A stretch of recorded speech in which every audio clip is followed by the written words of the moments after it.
Era una de las periodistas más importantes de la época, que como buena profesional se dejó seducir por una entrevista con un peligroso comandante de un grupo guerrillero. Hola, mi nombre es Paula y esto es Ruta Histórica, el espacio que hemos destinado para recordar esos hechos que no solo han marcado la historia en Colombia, sino en otros rincones del mundo. Comencemos. El atentado contra el precandidato presidencial del Centro Democrático, Miguel Uribe Turbay, nos trajo el recuerdo de un hecho similar por el que murió su propia madre cuando él tenía escasos 4 años. Sí, es una de tantas historias violentas en un país donde la vida prácticamente no vale nada. Quienes la recuerdan, quienes la vieron en los medios de comunicación más importantes de la época, sus colegas la recuerdan como una mujer muy profesional y entregada a su vocación. Diana Turbay, se puede decir, se encontraba en uno de sus mejores momentos de vida profesional. La hija del expresidente Julio César Turbay era la directora del noticiero Krypton y coeditora de la revista Hoy por Hoy, lo que la llevó a realizar grandes entrevistas. Pero en 1990 le llegó una propuesta que ella no pudo resistirse a aceptar.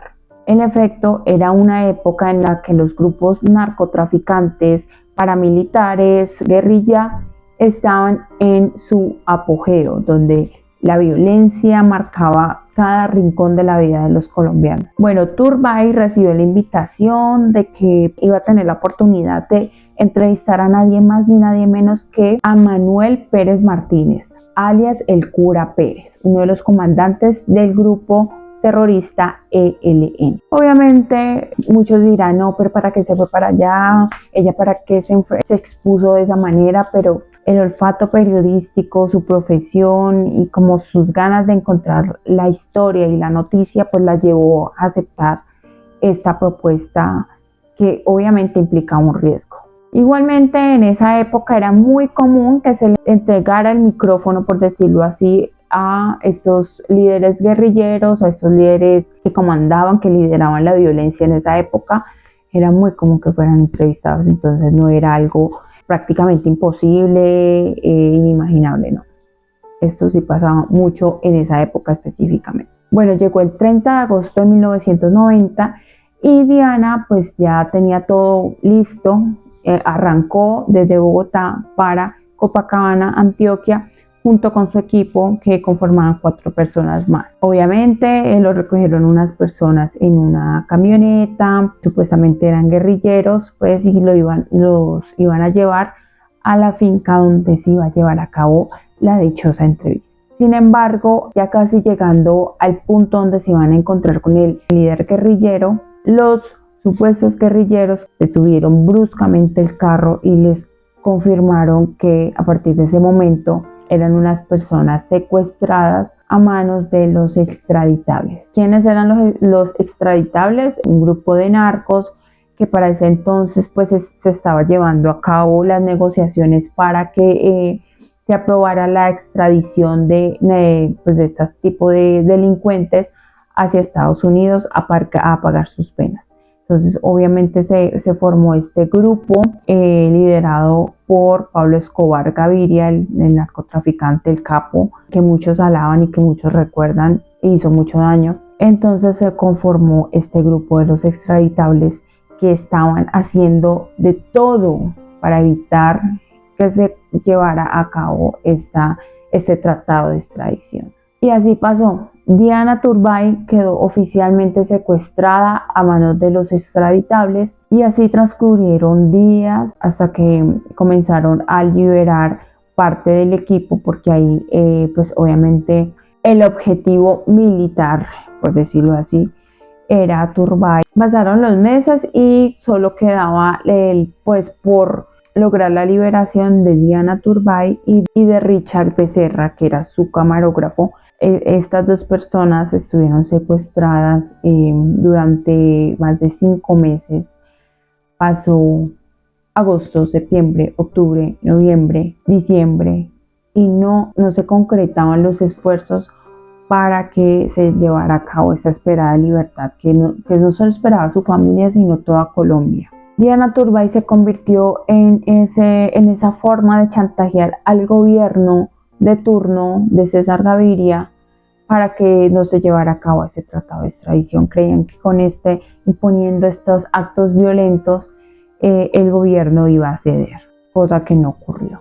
Para el 25 de enero de 1991, ya el gobierno, la versión que se tiene, una de las versiones es que el gobierno ideó un plan para lograr la liberación de Diana Turbay a través de un operativo policial. La policía, miembros de la policía, llegaron hasta la finca donde permanecía Turbay, la periodista, junto con su camarógrafo y obviamente sus custodios. Al parecer, en medio de un cruce de disparos de este operativo, desafortunadamente una de las balas impactó a Diana Turbay. De acuerdo con lo que se conoce, esta bala le impactó el hígado y también le alcanzó a perforar el riñón, lo que obviamente la dejó muy mal herida. De acuerdo con el camarógrafo que estuvo con ella en esos momentos de cautiverio, lo que ella alcanzó a decir fue: me mataron, me morí. Se quedó callada, no dijo nada más, según la versión del camarógrafo a medios de comunicación. En efecto, pues esto no era según lo que dicen ya después, lo que Pablo Escobar y ya los extraditables, no era lo que se quería finalmente. Según ellos, no buscaban que Diana muriera en cautiverio y menos en esas condiciones.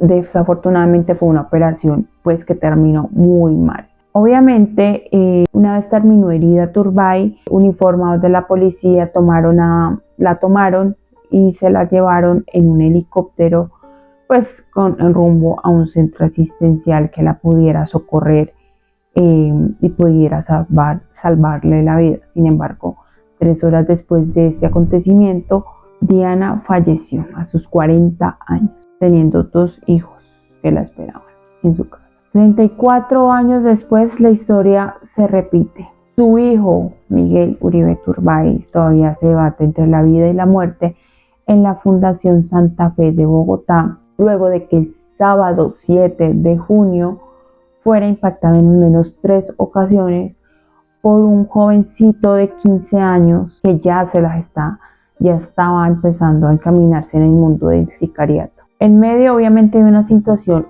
violenta, tensa, que vive el país. Obviamente en un contexto en el que Colombia está en medio de la violencia, no solo de grupos armados ilegales con diálogos de paz fallidos, sino en la política. La política está infestada tanto de derecha como izquierda, de centro, por todo lado.